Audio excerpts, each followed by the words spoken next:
I have done this many times, and I have messed up every single time, so let's try this again from the start.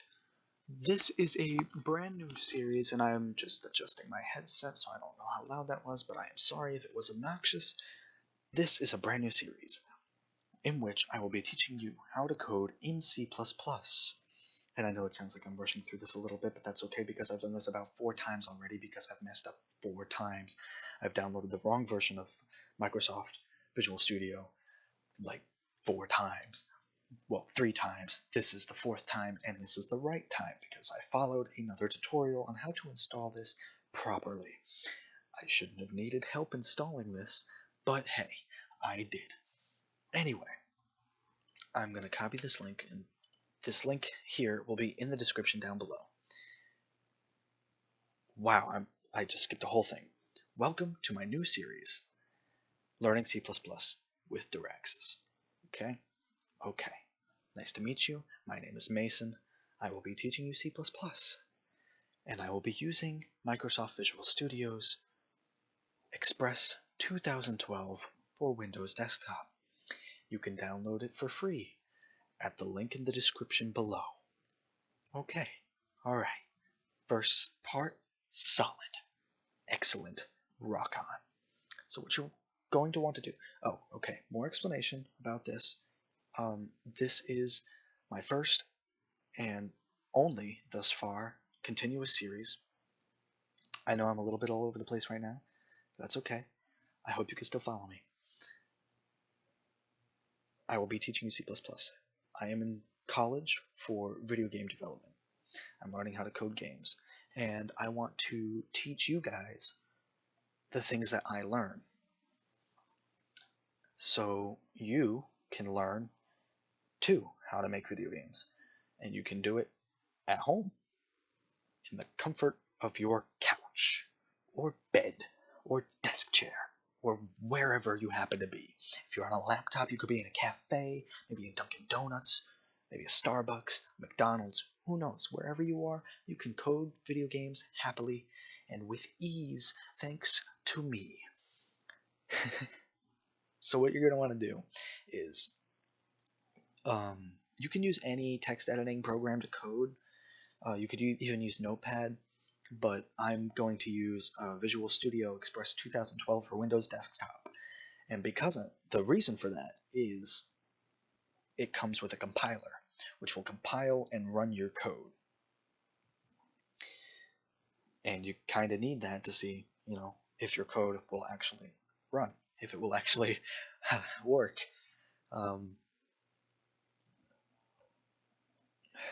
Excuse me. Just had a little quiet burp there. Don't mind that. I'll probably just cut that out. Yeah. So click on the link in the description below. You're gonna come to this web page here. You're gonna click download.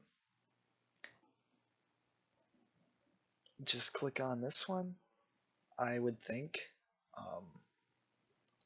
because this is an ISO. Yeah, that's just a different install file. So click whichever install file you want. This one I think is smaller than this one. Wait a second. Yes, kilobytes are smaller than megabytes. Yeah.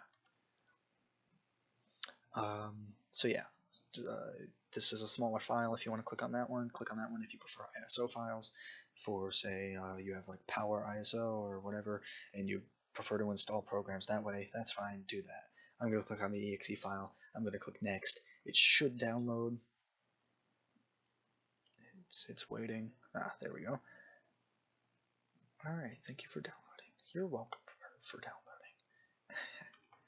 And I'm just going to click on that so it opens up. We'll minimize the browser there. And yeah, so I agree. Obviously, you're going to want to click that. This is the install section here. And that's, I guess, can't be changed. But that's fine there. Program files 86, Microsoft Visual Studio 11.0. Easy stuff, easy to remember, easy to find. That's where all your other programs go, is program files 86 or program files, whatever. easy to find, easy to locate. Install. Now this is going to pop up for me because I don't know how to get rid of it, even though I am an administrator and the only person who uses this computer, and I was just changing my thing again, my headset. So, okay, so it's done recording, my god. It's done installing. So what you're going to want to do is click on launch. I'll just put that there. And yeah, I'm editing with Movie Maker, so the quality in Movie Maker here, if I show you, all right, you can see it's garbage, but I don't know if that's how it actually is in the video. I hope not, but if it is, I apologize. I don't know what just happened to Visual Studio there. I clicked on launch, so it should be popping up soon. If it doesn't, I don't know what's happening. Okay. I guess I'll cut to when it's open. Yeah, I'll do that. Okay, so I had to do this really weird thing. I went to Cortana. I searched for visual. Okay, there we go. Visual Studio. I keep typing the wrong letters. 2012 Express, because that is the one that we did. And then I searched through my stuff, and then it comes up with this. All I did here was I opened the file location, and then I went in, I right clicked on this, run as administrator, and then it was good to go. So this came up here as it should, and what you're going to want to click on next is register online, and then it should open up in a new tab here. Any second now. Don't know why it's doing this. There we go. Okay. So I'm actually gonna just block this out because it shows some personal info that I don't really want you guys seeing. Okay, so it'll bring you to this page here. I'm obviously gonna block out the product key here, but what you're gonna want to do is just copy that, and then go back here and just paste it. And obviously I'm going to block that out as well. Alright, and then just click next. And then the product key is applied, and you just click close. It should open up. Yep, and it's alrighty, so it's open. And the first thing I'm going to do here is I'm going to go over to Tools. I'm going to click on Options. I'm going to change the color theme to dark because I personally don't like the white background. And then I'm going to scroll down, and this is something you should do in general. You're going to click on C/C++, and then click on word wrap and line numbers. Now what that's going to do is obviously line numbers, pretty self-explanatory. It's going to number all the lines for you. And word wrap is just going to, when your code reaches the edge of the text editor, it'll just move on down to the next line. And that way it doesn't continue off screen and you don't have to scroll left and right. It just makes it a lot easier to read. It makes it a lot easier on you. It saves a bunch of time. It's a huge pain reliever. And just click OK. So you'll see now my editor is dark. I prefer it that way. I also prefer this on the left side. If it'll do. Okay, I didn't want that. There. Aha. No. It's not what I wanted. Can I get it? Oh, freaking garbage. Okay, I wanted it like it was over here. Okay, like it. Ah, okay, gotcha. There. Okay, I did it. I prefer it on the left. I know the toolbox is on the left, but I prefer this on the left. It's just easier. So, here's your start. I'm actually just going to quickly pin this to my taskbar, just so it's always there. I'm actually going to move it as well. I'm going to move it over here, I guess.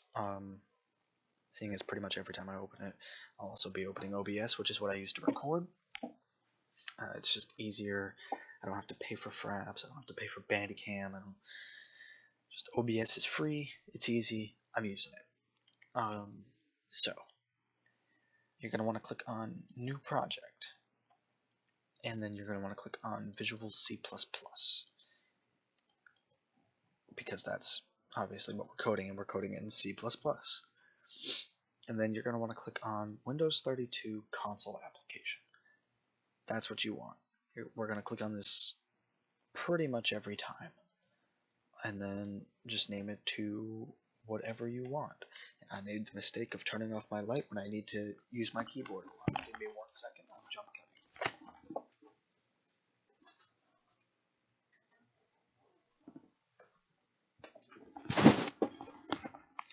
Alright, so the light is on, I can see my keyboard. This is fantastic. So we're just going to name this something to my first program. Now, you'll notice here I put spaces. In programming, you want to avoid spaces as much as you can. This is actually the conventional naming style for project files and files in general when you're programming. Is the first word of your file is completely lowercase, and then each word after that is, there's no space in between. Each word afterwards will have the first letter capitalized, and this is called the humpback naming style, something like that. And I don't know why it's called that. I guess because of the way it looks, the capital letters. And, yeah, it creates like humps. Get it? Okay, awesome.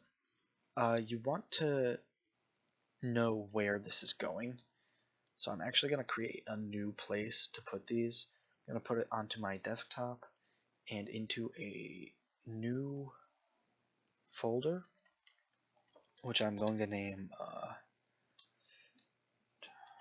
code projects for YouTube, and I'm going to save it in here. This is where I'm going to save it, and this is just my first program, and we're going to click OK. And what this will do is it'll bring up this window. You want to click Next. You want to click on Console Application. Make sure that it is Console Application and then Empty Project. Then you click Finish.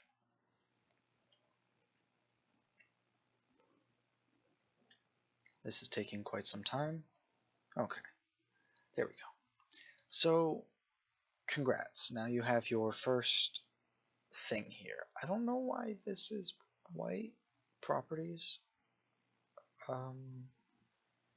don't need that as far as I know. This is all we need. If you want the properties panel open, leave it open. But I'm not going to use it. At least, not yet. Because I know just as much as you guys are going to. I actually know a little bit more than what you're going to in this episode, because my classes are like 5 hours long, and this is going to be broken into like half-hour videos, tops. Maybe a little longer. So what you're going to want to do is right-click on source files, because you'll always be working with source files. It'll create all these other files on its own, I believe. I'm not really sure. But right-click on source files, hover over Add, and then New Item, or the shortcut, which I like to use, is just Control-Shift-A, and you're going to want to click on CPP file. I don't know what I just did. Okay, I'm actually going to get rid of that. I'm going to delete that because I didn't need to double click it. Going to permanently delete it. So again, right click add and then new, or just Control-Shift-A. Make sure that CPP file, the CPP file, so the C++ file, is highlighted. Then name it to whatever you want. Again, I'm just going to call it my first program.cpp, and that's it. And it's going to save in the my first program folder that you made, or that it predetermined for you. Just make sure you remember where that is, otherwise you won't be able to access this. And then you're going to want to click add, and here you are. You have a blank thing here, and I'll demonstrate text wrapping right here. I'm just going to put in a bunch of A's. Normally without text wrapping it would go off screen, but here it just goes on to the next line, and it's still considered line 1. You'll see the 2 doesn't appear there because it's a continuous string of data. So yes. Now one thing, actually a couple things here that everything is going to include is, I'm actually going to link it down in the description. Every program that you write will have this basic code in it. I will link it down in the description, and I'm just going to cut to when I have it. Yeah, because I don't. Okay, so I have the template downloaded now, but I'm not going to paste it in just yet because I want to go over each line with you guys. So every program that you write will start with this hashtag or pound or whatever you want to call it, include, if I can include, and then these little arrows here, and then in that I just like to put the open and the close immediately and then type in between. It's easier for me. Type it however you want. It doesn't matter how you type it, just type it. IO stream, and that's input output stream. And without that, your code will do nothing. Literally nothing. It can't do anything without the input output stream, because C++ is very dumb and can't do anything without you telling it what to do. So here you're telling it to include the input output stream. So it's including the input output stream. And then you want to use, so using namespace std. No, that's not a sexually transmitted disease. That is just short for standard. It's using the standard namespace library. And basically, oh yes, I cannot forget, you're also going to have this first function here. Int, I'll go over what each of these terms mean individually. Main, open and close brackets. This is the format I like to use. You can have as many spaces in there as you want. I just like to do it like this. You could even have it all on one line and type in here. It doesn't matter. This is the format I like to use. And then tab. So int main, oh, I forgot, open and close parentheses after main. And this is your main function. Right now we're just going to leave it blank. That's it. Also, for every program, I don't feel like typing this bit, so I'm actually just going to come over here and just quickly copy this bit here. Whoops. Control C, Control V. Okay.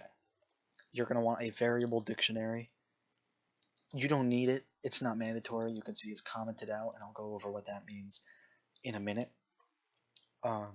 It's not mandatory, but it is very useful. It's very, it's proper coding etiquette, I should say, because odds are when you're working with code, you're not doing everything on your own. Other people are working with the same code that you are. If you go to work for a company and you're not just an indie developer, you're going to come into not a blank first program. You're going to come into something with a ton of CPP files and a ton of code. And so having this here is going to be very useful. It'll help you find the variables that you need to find very quickly. And we'll go over what variables are as well.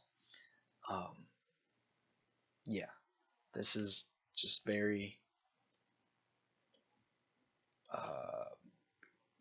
kind, I guess. You'll also notice that there's this yellow bar here and a little asterisk next to the file name. If you just save it, Control S or save, the bar will turn green and the asterisk will go away.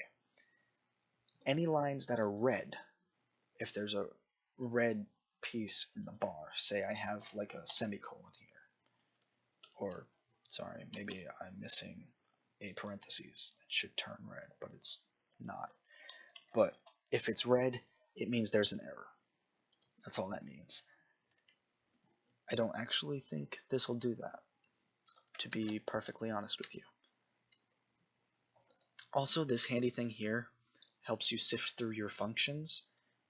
I was playing around with this a little bit earlier, and it just brings you, if you select nothing, it goes to nothing. But if you just click on that function, it brings you straight to that function. It'll scroll all the way to it, no matter where it is, which is really handy, honestly. This is just the way I like to format my code. You don't have to do it the exact same way that I do. But OBS is throwing me off. Thought I was on my other monitor, but I wasn't.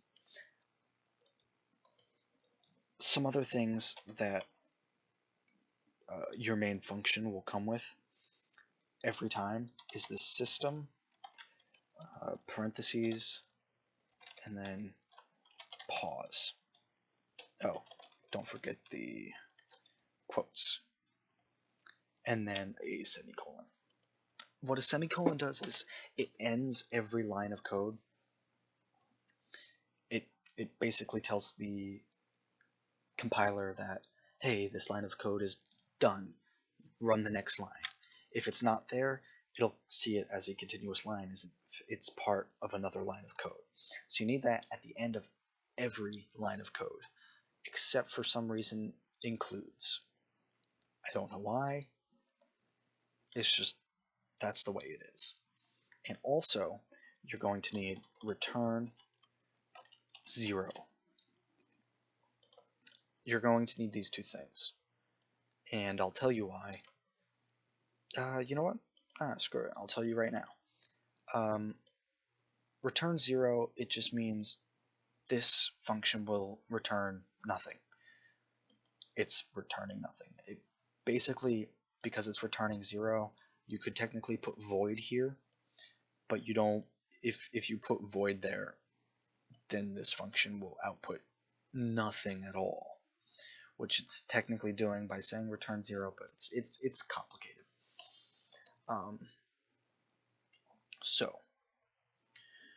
And then the system pause it's telling the system to pause. It's literally what it's doing. Without that, your program will flash on screen for a second and then turn off. I will show you. Control S. If we just comment this out, a / right here, that turns a line into a comment. If you have a / asterisk, followed by a asterisk slash, you can make it over multiple lines, and that's what I did with the variable dictionary here. And comments are completely ignored by the compiler, and they do not mess with the code at all. And it's very important to have everything properly commented. You don't want too much comments, but for each, say, function or chunk of code, you'll want, for each chunk of code, you want a comment explaining what that chunk of code does. You don't want a comment for each line of code. That's over commenting, and it's not really an issue. It just wastes your time. Also, the starting stuff here, I'm going to give you a link to a text file that'll just paste all this stuff in for you, but you should just type it out. It's easier to learn, I feel, when you're actually typing the stuff out that you're doing. I also just love programming. I love typing things into a computer and watching them come to life. That's part of the reason why I want to be a game programmer, to watch these beautiful worlds and amazing NPCs and characters and players come to life. It's just so amazing to me. Anyway, I'm getting a little sidetracked here. So I'm going to run this as is, and to do that, you just click on this little green arrow here, and this window will pop up. It's just asking you if you want to build it, and just click yes. But to make it so that doesn't pop up, you can just press F7. This is taking a long time to build. There we go. Okay. So you'll notice that it was on screen for a second, and then it was just gone. And that's because it didn't have the system.pause here. Well, not .pause, the system pause. If we save and then run it again, if we just press F7, it'll build it right away. See, build one succeeded. And then just click this, it just runs the program, and it opens in command prompt and says press any key to continue. And that's because we have no code in the actual thing. So what we're going to do now is we're actually going to input some code. Fantastic. This is a huge step for us. So you're going to start with, we're going to do something simple. We're going to print something into the console. And how we're going to do that is we're going to type in cout. And what that means is console out. So the console, not the council, yes, the Jedi Council is outputting this line of code. The console is going to output this line of code. Now, I don't know why, but these two brackets here are the symbol for output. And then if you do it like this, that's for input, which we'll go over later. So this is output. And we're going to put 2 quotation marks because this is string data. And string data is text. Any amount of text that you want, that you put in here, will be typed out into the console. String data is text and numbers that is printed out on screen. I'll go over other types of data when we get to it. It's not the most important thing right now. Int stands for integer. I don't know why you put int in front of main. I just know that every function needs a data type, and main, for whatever reason, is just always an integer. At least from my experience, main is always an integer data type. So we're just going to put in hello world, just a basic hello world function. We're going to end this line with a semicolon, and we're always going to do that. So we're going to save, we're going to hit F7, Obviously, you don't have to. You can just press the green arrow, and it does it automatically. You press the green arrow, and it says, "Hello world." Press any key to continue. And you'll notice that it's right up against each other here. So just press whatever key, it closes out the program. Great. Fantastic. We've successfully printed text out on our screen. And that's amazing. The first time I did this, I was so amazed. I was astounded. I was like, wow, I actually did that. You may not be feeling the same joy and elation, I guess is the word. This high, this elevated state of mind that I felt when I first did it.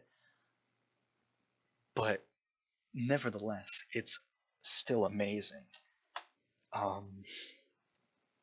Anyway, getting sidetracked again. We don't want the press any key to continue thing to show up right on top of our hello world. So what we're going to do here is we're going to output again end line, and that's just it there. It's just end L, and that stands for end line. So if we save F7, or again just the green arrow, it doesn't matter. It breaks the line. It's an end L is basically pressing enter. It's basically what it does. How do I feel? I feel really sick all of a sudden. Oof. I personally like to use 2 end L's, just because. Yeah, don't show this again.